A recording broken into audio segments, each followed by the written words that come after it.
Hi, folks. Pastor Mike Spalding here with my good friend and big brother. I'm Pastor Casper, and we're here together to encourage you to keep listening to Deception Detection Radio, because we're both on this network with our individual shows. Yes, and yes. we're going to be doing some things together as well. Not say no more. Hey, folks, tune in Deception Detection Radio. Some of the best programming in Christian talk, news, encouragement, and Bible studies. God bless you. God bless.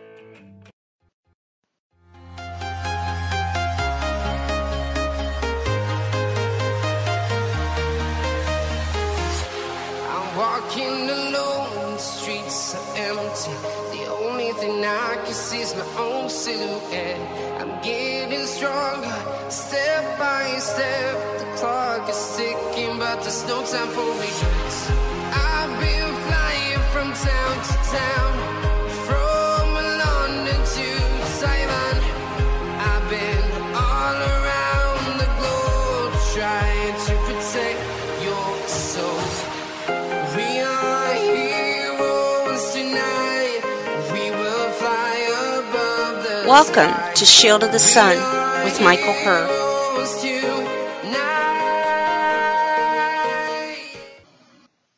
Hello there, and welcome to our Shield of the Sun video. In this particular video, called the Watchlist, we're going to be talking about a very interesting subject matter that is very controversial here in the United States of America. It's even a controversial subject all around the world, in fact. It is a subject that brings up great paranoia, even great fear. For some people, it is an uncomfortable subject. For some people, it is the reality they are dealing with even at this present time or had dealt with in the past. It is an interesting and even horrible and even nightmarish subject that is often ignored within mainstream media. It is often ignored even within educational fields. It is often ignored within town hall discussions, church meetings, and community watch leadership in regards to how they address people and in regards to what they tell people. But among secret meetings within politicians, within your local aldermen, even within corporate meetings, and even within those community watch meetings, this subject of the watch list comes up. And it usually comes up when there are no official court proceedings going on, when there are no official witnesses and things of this sort to speak of. It usually goes on believably and often illegally or legally, depending on how you read the law. Either way, let's talk about this subject. The watch list. What watch list am I talking about? You see, before 9/11, there was a watch list. But the watch list was, fair to say, usually came from military intelligence regarding certain enemies of the United States that lived abroad and even domestically. These persons were usually known terrorists. They were usually known leaders of criminal factions and things of this sort. Many of them had a history or a record of actually killing people and destroying people and things of this sort. So you wouldn't rather think that they would put maybe your mom and dad on the list for being a Christian, or maybe your brother and sister on the list, or maybe your spouse on the list for maybe being a Christian, or maybe speaking certain truths, or maybe exposing certain factors of the government, or maybe revealing ancient history to you, or maybe revealing some factual information that is quite compelling, quite interesting, and quite excitable to learn. I mean, you would never think that a watch list, which had all these terrible people on it, would then incorporate themselves to put people who simply had a religious faith, or simply had a lot of intelligence, or simply had a lot of factual information to share with people without killing anyone or destroying anyone or doing the things that usually gets you put on a watch list. I mean, you would never ever think that any responsible government agency or military intelligence department would ever conceive in their minds.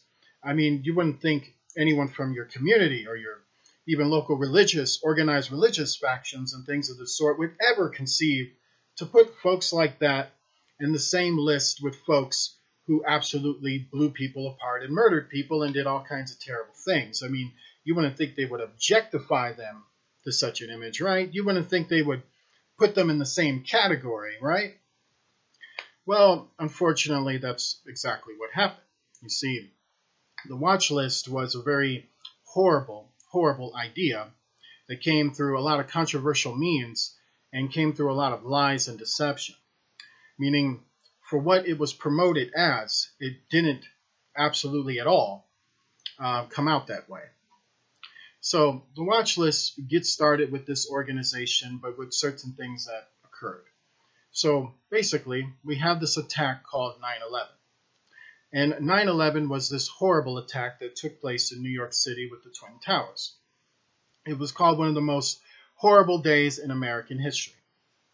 Now, as you know, 9/11 was promoted by the media as the story was that we were attacked by a terrorist group named Al-Qaeda, which was actually funded by our own CIA. And their leader, Osama bin Laden, organized and plotted this attack and not only was able to destroy the towers, but mysteriously destroyed Building 7 and even put a big wide hole into the Pentagon. And so we were led to believe that he alone in this cave with his little group did all of this, by the way. Now, as you know, that was the official story. And instead of going after Al-Qaeda specifically and bin Laden specifically, about a month or so later, we decided to declare war on Iraq, who actually didn't bomb us or didn't do anything to us. And we went to war with them on another premise, that they had weapons of mass destruction. So every day in the media, you were on yellow alert, red alert, whatever it was, to indicate to you that these weapons of mass destruction have not been found, no one knows who has them, and at any moment and at any given time, we can be bombed and struck and destroyed by weapons of mass destruction. So this is what you were told. And based on that information, we declared war in Iraq and then invaded Baghdad, took over the Green Zone, and basically conquered the country. So let's look back at a few things here. Let's look at the attack initially, 9/11. You see, the media reported that story that I just told you now, but what they refused not to tell you was all the evidence to show that 9/11 not only was believed and strongly believed and has a lot of evidence to support that it was an inside job. A lot of people go deeper than that. A lot of people connect demonic entities and alien conspiracy along with this attack who's guiding the policy of our country. Now, these are the things that were not told. These were the things that were not explored. Now, I can understand if they want to lay off the alien demonic conspiracy, which is like not a conspiracy according to the Bible, but considering that's something that a lot of people find hard to deal with, I can see why they would lay off on that, considering they're only the media, right? It's not like they're theologians or anything, right? But then again, there's this evidence to support the inside job that took place involving 9/11, meaning it is believed that within our black operations and our American shadow government, that they themselves initialized the 9/11 attack to deceive millions of Americans so that we would go to war for the reasons that they present within the media, which is believed to be scripted. Now, that is an interesting thing, because you see, that isn't just an open talk, that isn't accusation, there's evidence to support that. There's more evidence to support an inside job than there is the media's story. The media's story does not have the sufficient evidence that the inside job evidence has. So, with that being stated, there should have been that evidence presented in the media. Usually in court, two sides are presented. And then it would take a jury of peers, an investigation, and things like that, and a real one, by the way, to really determine if we should be acting on things that are not provable, and we should consider the things that are. But that's not what was going on during the Bush administration. So instead, there was a one-sided story, a story that didn't have enough evidence to support it. And then with that story, people died. People went to war. Civilians were killed and bombed, and children and men, women, and all kinds of animals and everything else were all being decimated for those months. Now, we go to war with a country called Iraq for weapons of mass destruction. Well, we never found weapons of mass destruction. No military intelligence agency ever found weapons of mass destruction. No operations within Delta Force, no operations within the Special Marine Corps, nobody found weapons of mass destruction. The Army Rangers, the Field Rangers, the Marines, the Navy, the Air Force, no one found weapons of mass destruction. So, we basically had false intel, meaning the U.S. Army, our country, the government. So, along with the American government and American military forces having false intel, we went to war based on that false intel. So why is that bad? Well, I don't even know why I should explain why that's bad. If you're going to kill somebody and take over their country and disturb their entire system, you better make sure you're right in doing it. You better make sure you have the reasons to do it. If you don't have the reasons to do it and you're making things up, then that makes you the conqueror. That makes you evil. That makes you Hitler. That makes you Genghis Khan. That makes you Napoleon. That doesn't make you the good guy. It makes us the bad guy. So along with becoming the bad guy, but believing we're saving our country and helping our people and delivering us from evil forces and weapons of mass destruction and things like that, then there came the Patriot Act, along with the reformation of Homeland Security, and along with another division that was formed within the FBI. And what did this all culminate to? Well, it was believed that since we couldn't find weapons of mass destruction based on the false intel that our U.S. government was given, supposedly, some people believe they made that story up so that they can just do this next thing that I'm about to tell you about. So, what they decided to do or say on the media is that you may have certain neighbors hiding a nuclear bomb in their home. Or you may have certain neighbors who are hiding chemical bombs in their home. Or you may have certain neighbors who could be spying on American citizens and going out there and taking your names down and writing your license plates down and indicating where your addresses are. Of course, we always thought it was Google's job to do that. But anyway, so this is what they basically were selling you with. They basically sold you with, there are certain people who are crazy and they're a little religious and they're just a little out there and they could actually have bombs and they could actually be talking to people like who could have bombs and they're sharing intel and sharing information and they're terrible, awful people. And, something needs to be done about them. I mean, my God, 9/11, everyone. So a lot of people, out of fear, out of paranoia, out of ignorance, even out of arrogance and prejudice, decided this will be a good idea. Let's vote it in. Let's just all vote it in and let's encourage the community and let's tell the churches. Let's tell the schools. Let's tell everybody. We need to get on board with this. So what they decided to do in every major city was that there was a sub-plant meeting within city halls and community centers where certain persons were invited. Not everyone knew about this, by the way, where they could come and learn what they're going to be doing about the threat within their domestic areas.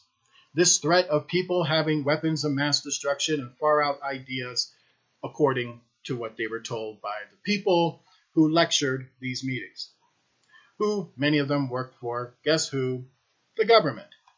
So with that being stated, what they decided to do was reform these things. First, the Patriot Act, then the reformation of Homeland Security, then the Surveillance and Communication Department that was set up within the FBI, which was coordinated by people within your NSA and top military intelligence departments.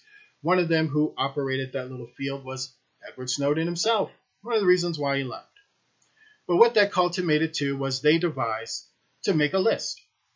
This list would not consist of people who actually have a known history for acquiring bombs or talking to what they call our enemies aboard or doing things of this sort in America. Many of them actually had no prior arrest. Many of them actually had no history of being targeted or even seen in this way, meaning they were normal, average people, basically. Many of them had jobs that were like paying very, very low wages, minimum wage, or they were just basically people who went to school, college, born in the United States, and things of the sort. But for some reason, many of them who actually didn't have a history of hurting anybody having a history of having any knowledge of weapons of mass destruction, any knowledge of military parameters, any knowledge of aviation, any knowledge of organization and military tactics and strategy, any knowledge of any of those things at all. You know, they could probably make a cheeseburger for you. They could probably sell you a coat. You know, they could probably make you jewelry. They could probably do some carpentry and fix up your house or some of the sort. They were just working, paying their bills, or at least trying to, and doing what they needed to do. But anyway, what happened with these folks was rather appalling. You see, these folks didn't know that someone had put them on this list for this specific reason. And then they didn't know that being put on this list and then being initialized through the Patriot Act gave them legal consensus to put microphones in their home, to put actually cameras around them and actually be able to stalk them instead of targeting watch, which is basically community watch, community stalking, codenamed gang stalking. They didn't know that they were being under monitored. And not only that, but these folks were given devices that actually came from experiments that took place in the 80s and 90s, which was its culmination, to things that you know as EMF frequency devices coordinating with the HARP weapon. So basically, forecasting devices were modified, and then they were broken down and then created to be able to send lightweight EMF signals at frequencies that are harmful to the brain, which will cause the brain to pressurize, and therefore people can hear voices, be feeling emotions, and having racing thoughts that would make bipolar look like basically a Sunday lunch picnic. So now, these folks, not only do they not know they're on a list, many of them are suffering from the injuries they have received from these EMF frequencies. Injuries that would have affected their brain, injuries that would have affected their neck, injuries that would have affected their nervous system. So with that being stated, guess how they're looking in front of people? Not too good, right? In fact, while all these people around them are believing the lies that's coming from the community, these folks are acting strange in front of them, and so they don't even know why. So instead of the people around them who are supposed to love them, who are supposed to intervene on that situation and find out what's going on with their loved one, if they need any medical help, what's going on here, what's going on there, they decide, not many of them, not all of them, but many of them decided that they would act on them as well. So here's what occurs. Many of these folks who get put on this list, who don't even know they're even on a list or being attacked by EMF frequencies, are going to their family members and loved ones and trying to get some help. Usually that's what would happen, right? But instead what they do is that they run into a situation where their spouse or their mother or their father or their family members are acting differently with them. Suddenly it's like they don't know them. Suddenly it's like they were never a family member. Suddenly it's like they were never even human in some cases. And in some cases, it was like walking into the Twilight Zone, where one moment you were family and everything was good, and you walk in the door and everyone is a stranger, and they're acting more like an enemy with you. And you're kind of going, why? Well, what happens is that when these folks get put on the list, many of their family members and spouses got a phone call or got a visitation. When they did, they were basically told the lies, that their relative or loved one could have weapons of mass destruction. He could be talking to Al-Qaeda. He could be talking to bin Laden. He could be doing this. He could be doing that. Or he's a crazy person. He's joined a religious occult. He's acting nutty. Things of this sort. So what happens at this point is that the people around that person don't know what to believe, because there's somebody with a suit and a tie who has some kind of, authority as they can see it. He's a representative of the government. I mean, he's not here to lie to me. He's not here to sell me something. He's not here to fool me. I mean, God, maybe my son, maybe my husband, maybe my wife is crazy. Maybe she's been talking to Al-Qaeda. Oh my God, So they basically went along with it. But then some of them were kind of like, well, that's kind of hard to do. You got any money? And many of them were paid to even do it when they wouldn't really coerce themselves into doing it. So with that being stated, they run into a situation that it becomes a living nightmare. So how long has this little nightmare been going on, by the way? Well, it was at its apex under the Bush administration. Under the Obama administration, it was lowering down, but then increasing in other areas. And now under Trump, it seems like it still goes on in certain places, and it doesn't seem to have an end, really. The Patriot Act is still in force, the Homeland Security is there with it, and the Watchlist still exists. So it's not like any president did anything about it, to tell you the truth. So with that being stated, what we're dealing with is those facts. That's as far as I can tell you, because those are the facts you can actually trace back and look up yourself. And when you do look up those facts and come to the understanding of how horrible this situation is, you can also understand this as well. That when a country decides to be that paranoid and that stupid and reflect on their own people in such a way, this is called divide and conquer. And this is actually what Abraham Lincoln warned the Americans about during the Gettysburg Address. You see, a house divided cannot stand. If America, within their operations aboard and things like that, have become so wickedly evil that they can lie their way into a war and then turn those same weapons against their own citizens, then what will they have left internally and externally? It would be destroying both fronts. So even if they think they can escape underground or go into a planet, that's still not going to guarantee safety, because policies correlate to how they got there, and they'll have to answer to those who they do, meaning the very things they deny in Area 51. So that being stated, please join me in a prayer.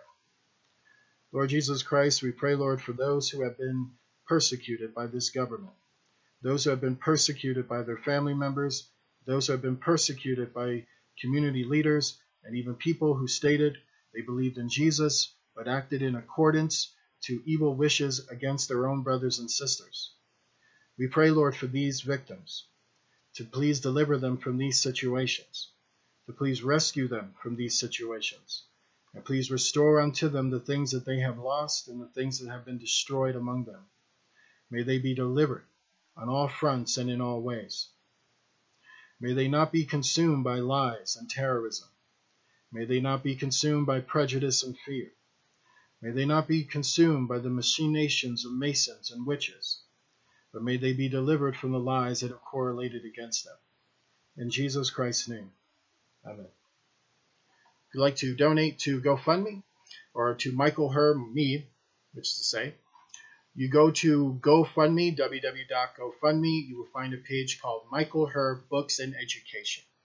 At Michael Hur Books and Education, at that page is where you'll be able to donate at the website known as GoFundMe. So you go into the website and then go to the page Michael Hur Books and Education. I want to say God bless you to all, and I will see you next video. From London to Taiwan, I've been all around the globe trying to protect your soul.